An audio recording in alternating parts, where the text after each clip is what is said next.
What's going on, everybody, and welcome to another episode of the Other Side of the Firewall podcast, where we talk about the latest and greatest in cybersecurity news, as well as where we highlight those movers and shakers and glass ceiling breakers, those people of color who made it to the other side of the proverbial firewall. My name is Ryan Williams, and as always, I'm joined by LeVon Maynard. Yes, sir. Welcome to the show. What's going on? Shannon's unable to make it this week, but he'll be back next week. Definitely continue to like, share, subscribe, all that good stuff. Hit a bell if there's a bell involved. Subscribe to our YouTube channel so you can see us in live Technicolor out Looking here. Good. And we're also on several different audio platforms. You can also watch the video on Spotify and LinkedIn. But with all that being said, our content is Monday and Tuesday. We have our topics. So this past Monday episode, we talked about a Revo hacker that's been extradited to Dallas to face charges up to 115 years. So we discussed that. Tuesday, we discussed how the NVIDIA leak of data is leading to the weaponization of patches and certificates. So be on the lookout for that. Definitely only trust valid sources. And then today, I wanted to discuss kind of a few articles that involve the Russian sanctions and how Russia is dealing with those and how it has implications for cyber, right? So one of those articles being from the Hacker News. It's written by Ravi. I'm not going to pronounce your last name and butcher it, but the title of it is Russian pushing new state-run TSL certificate authority to deal with sanctions. So basically, the gist of it is their CA, so their certificate authorities are starting to expire. A lot of companies are not dealing with Russia because of the Russian-Ukraine conflict or war that is currently happening. And now they're starting to have issues where they can't use software, they can't hit certain websites, they're being isolated from the rest of the world. Regardless of how you feel about that, that's just the way it's going down. That's the United Nations and the US are not playing games, and they're not pulling punches when it comes to cyber. However, due to this, Russia's like, we'll make our own certificate authority. We'll sign our own certs. So I just wanted to bring that up. And then another article, this one is written by Kotaku. There's a few other sites that also wrote about it, but I chose the Kotaku one. Russia may legalize software piracy as tech and game companies continue to pull out. So this one is written by Zach. I won't also butcher your last name, but I've seen this article a lot, even from some federal sources. But I chose the game one because now it's affecting the game world as well, right?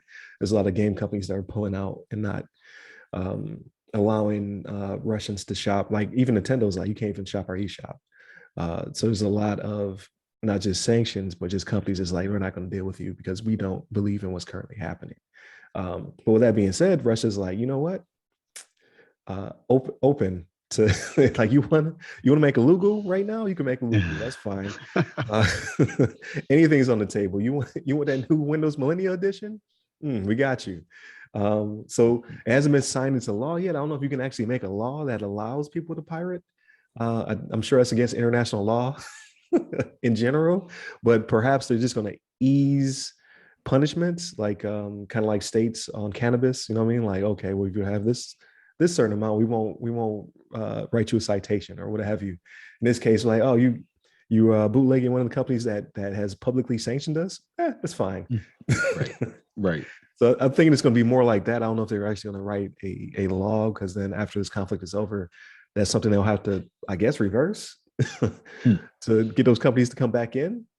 But they may just not. They might turn a blind eye to your pirated games and software and things of that nature. So what my question is this making it better or worse? Right. That's a great question, because this is like it's pretty interesting. And like the whole Ukraine Russian conflict, obviously it's spilling across, it's affecting a lot of people across the globe. And in these two instances that Russia is trying to become more self-sufficient and I guess, well, in some respect, with their certificate authority, with the first story you mentioned, with them, Ukraine their own TLS certificate authority to issue certificates to their businesses, things like that.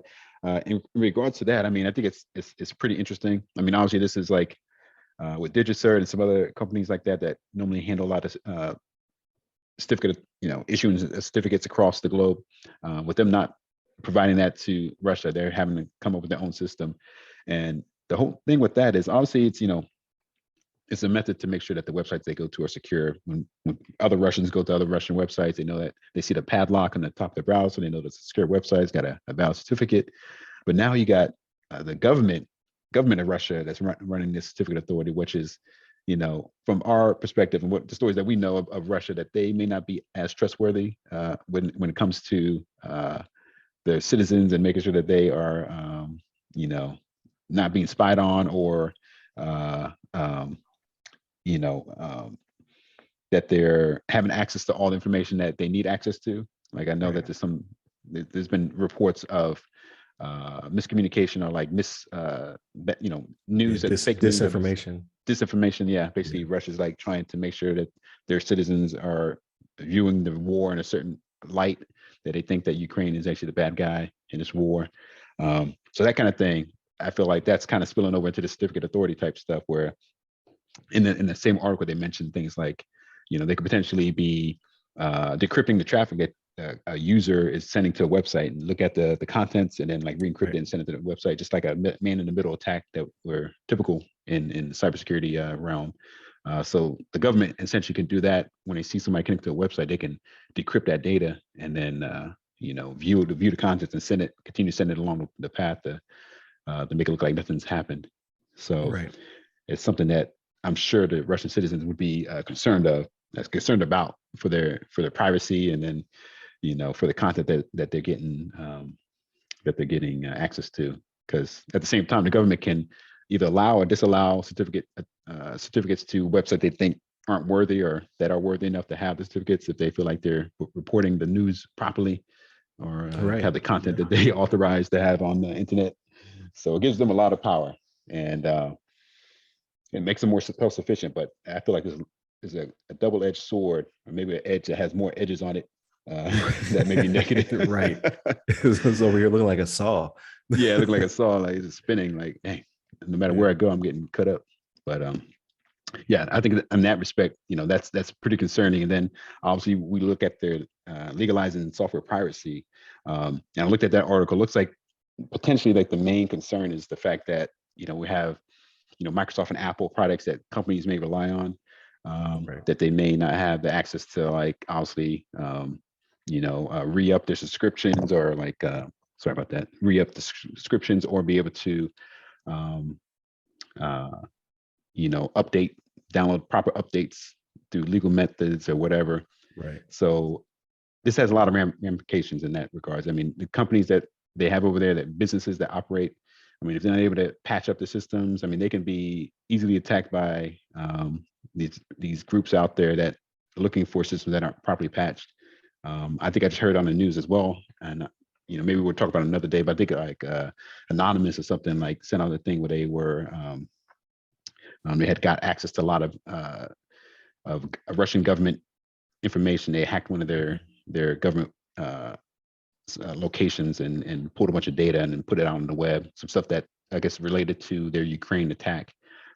So I can imagine a lot of businesses out there that have all the software, Microsoft software, Apple software, and then obviously the gaming stuff that they will have to find other means of accessing, and may not be able to secure it properly if they don't have any legal method of downloading it.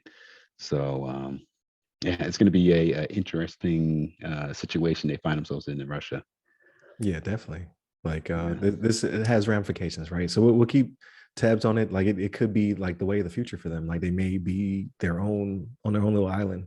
Right. But like you said, that causes disinformation and propaganda to be just that much easier to spread to their people. But definitely continue to tune in, check us out, and share us with your friends. Hit me up personally. I'm at RY Security Guy. That's RY Security Guy on LinkedIn, Twitter, TikTok, and Clubhouse. And you, LeVon? Yes, sir. You can hit me up on the Twitters at LeVon Maynard. There it is. Stay safe, stay secure. Take care.